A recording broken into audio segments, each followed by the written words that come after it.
Hello, folks. This is Joe from MIGeekScene.com. I'm at GRASP, the Grand Rapids Alternative Small Press Expo. I am standing here next to Killustration Studios with Sara and Tyler Sowles. How are you both doing today? I'm good. Did I butcher your last name? No, it's perfect. Nailed it. Well, I've met these two actually years ago at JFAX, and what initially attracted me to... Yeah. That's a while ago. That's a Yes. long time ago. I initially bought 2 prints off of you. I bought your Mothra painting for my brother, and I just bought some artwork for him because he's a huge Godzilla fan. So when I was looking at your artwork from back then, and it's still sticking with me now, you used Kaiju as a big source of inspiration. Why did you go that route? I like dinosaurs. No, seriously. When I first started, I'm a big Godzilla fan, and the first show that I ever did is G-Fest in Chicago. Okay. It's the That's first coming show. up. Yeah, it is. It's the first show that I ever made money at, and it just sort of snowballed from there. I don't have it. That's your question. Well, no, that's fine. But you did the painting of Mothra. That's true. Yeah. I got into Godzilla when we were dating. It was kind of my dating test. He was like, if you can stay awake through a Godzilla movie, then we can date. Like, Was that your test for him, or No, his test for that's you? my test. I was like, Oh, okay. okay, so if you want You to be two are my already match made, right? if you want to be my girlfriend, you have to stay awake through a Godzilla movie. and not only did I stay awake, but I really liked it. So then I did. And then, yeah, that's where we started out, was doing the giant monster stuff, and it continues to be a big inspiration for a lot of the work that we work on. Speaking of giant monsters, so you created a comic book called, is it Dorontus? It is Dorontus, yes. Could you talk about that? No. No, Dorontus is... I love it already. Yeah, it's great. We're feisty. Dorontus is basically sort of like if I had control and could do my own Godzilla book. It is basically that. It's a kind of generic giant monster story. I don't know. The first issue ends in a cliffhanger. We're kind of hoping to do the second issue coming up later this year, possibly kickstarting it, but we haven't decided yet. But yeah, it's the first issue is a giant monster fights a horde of moths and comes to a standstill. Yes. To be fair, it was my first like full cover-to-cover comic that I ever did. I was like, okay, I'm just going to jump in and try to do something, and I picked kind of a comfort zone because I like drawing monsters and dinosaurs and stuff. I picked like a comfort zone to kind of run with, and that's just sort of where it ended up. All right, well, why moths as the main enemy? Because prior to actually doing some research more on Mothra, because I used to watch a lot of Godzilla films back in the day myself when I was a kid, I was like, how is Mothra so powerful? Please explain this to me. And then I did research, and my mind was blown, like at how many alter egos or transformations Mothra goes through. Yeah. So why moths as the main enemy? Are they the main enemy of Dorontus? Well, they are for at least the first story arc. Basically, I think the moths in the series were sort of an homage to Mothra because of the whole Godzilla Mothra thing. But my writer, Scott Schmidt, wanted to do something a little bit different. Instead of having like one giant like moth, like Mothra or whatever, he's like, well, what if we did like an army of smaller moths that...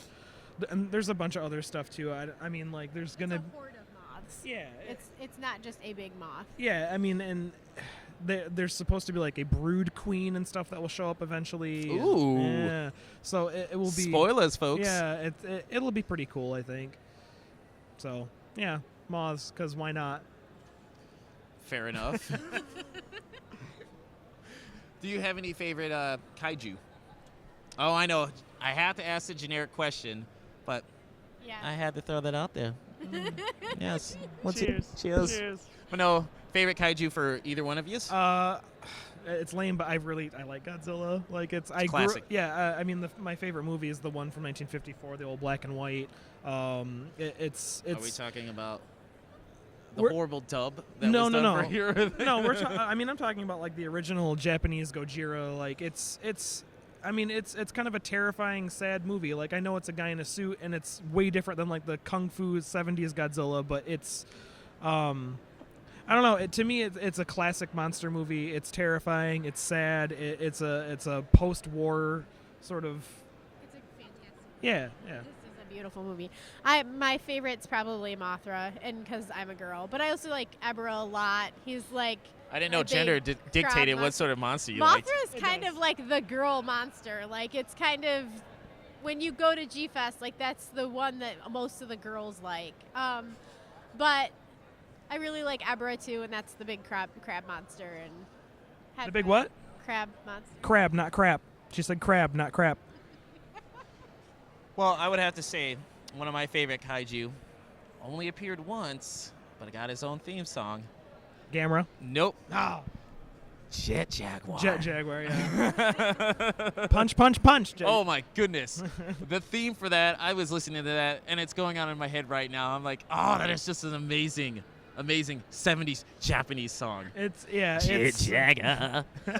Jet Jaguar. Some guy, I think it was at the last show we were at, pointed out something really weird about how, like, you know how he can fly and stuff, right? Well, in the movie, he has to walk at one point he walks to the top of the stairs somewhere and then flies to take off. Like, why, if you could fly, would you walk to the top of a flight of stairs first before flying? I actually never even thought about that. I would have to go back and rewatch that. My recent visit to Jet Jaguar was to listen to the theme song, the full one. I sought that on a YouTube because I was like, I want this. So you spent like a solid 3 to 5 minutes just like, yes. Oh, this yes. is so good. It's a 3-minute song at the bare minimum. And I'm right. like, and then you played it on repeat for 6 hours. no, I didn't play it on repeat, but I did listen to it like once or twice. But I was just like, oh, this is great. It's so good. This is everything about old school Japanese culture that I adored back in the day. Bright colors and shiny robots And yeah. 70s theme songs to superheroes.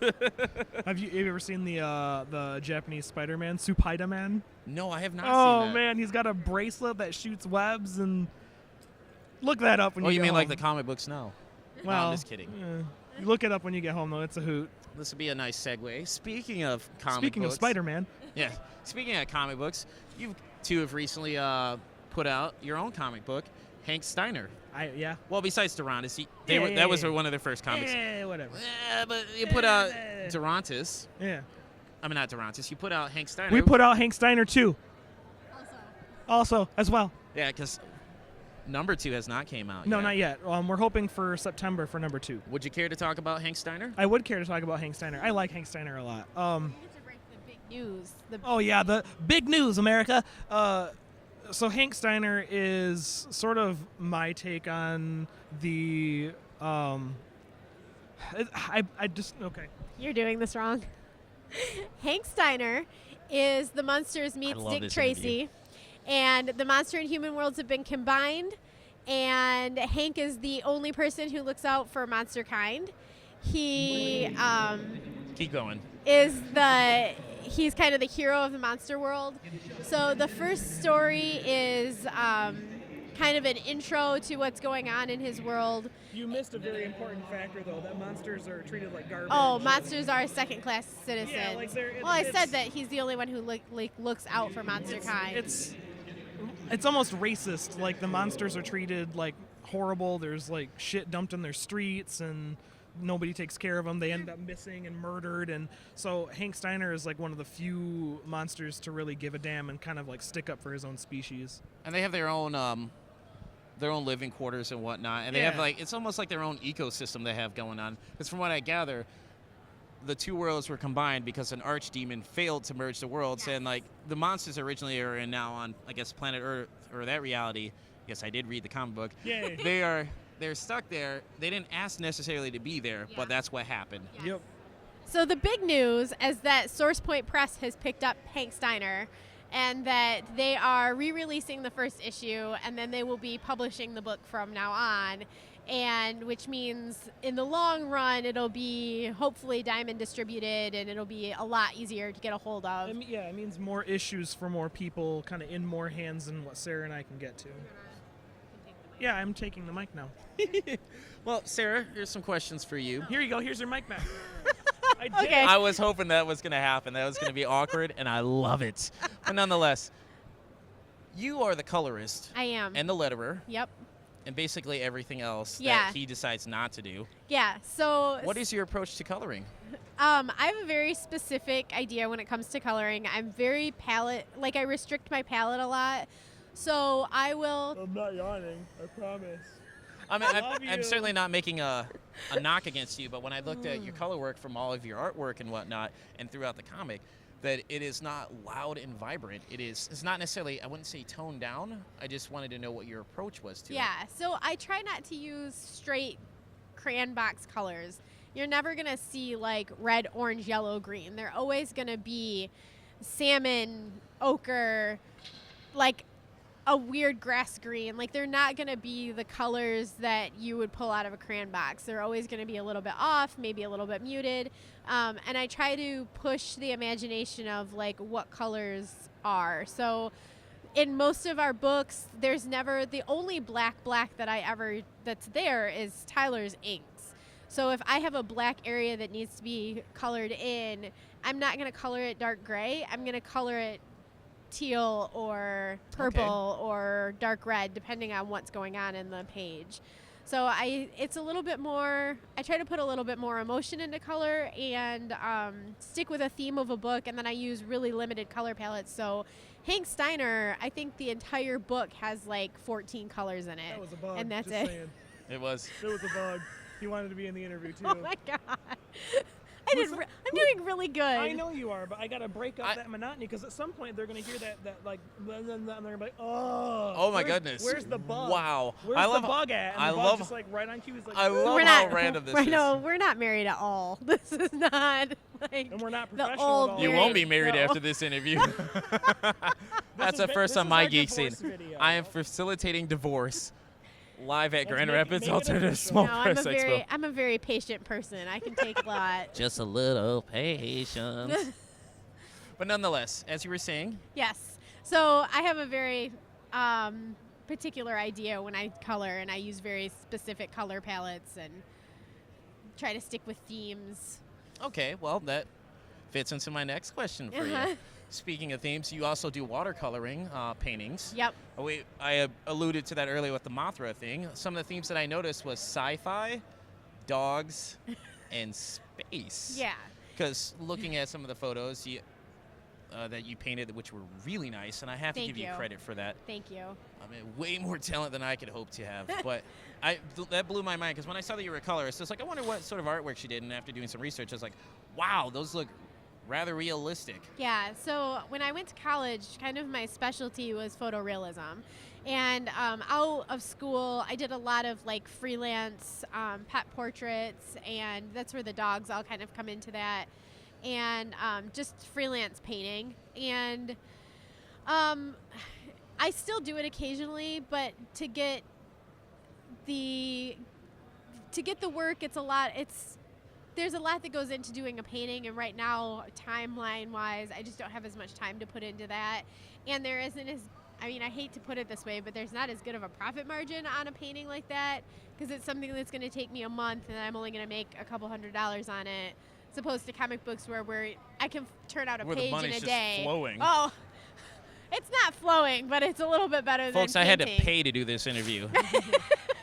But I will have to commend you also. Your painting on Uhura was awesome. It was Thank you. spot on. Yeah, and that's another, if I could paint what I wanted to paint, it would be a lot more like space and fan type things. Like that painting of her I did purely for myself. It was something that I wanted to do, so. Okay, random question Yeah. for you. This will be the trilogy, but no, you'll get more questions, of course. When doing research on you used to be a part of roller derby team. I did. I used to play Grand Raggedy in the Grand Raggedy Roller Girls. In fact, on this floor right here is where my bouts were. What was your name? It was Peep Show, and my number was 75 cents. Get it? It's a joke, guys. But I did a lot of when they did announce my name, I did a whole chicken theme. So when they'd announce my name and I'd skate, I'd do the chicken dance as I skated around, and there was a little chick roller skating chicken on my helmet, and then I have a lot of the Peep candies, the stuffed animals and stuff. It kind of was turned into a thing. So. But when did you flip the switch when you were out on the track? Oh, she's so sweet. I was like, why am I over the rail all of a sudden? Yeah. I mean, I'm short, so I have low center of gravity, and I was very good at hip checks. Yep. Get them low, and then give them an uplifting experience. Yep. That was kind of my move.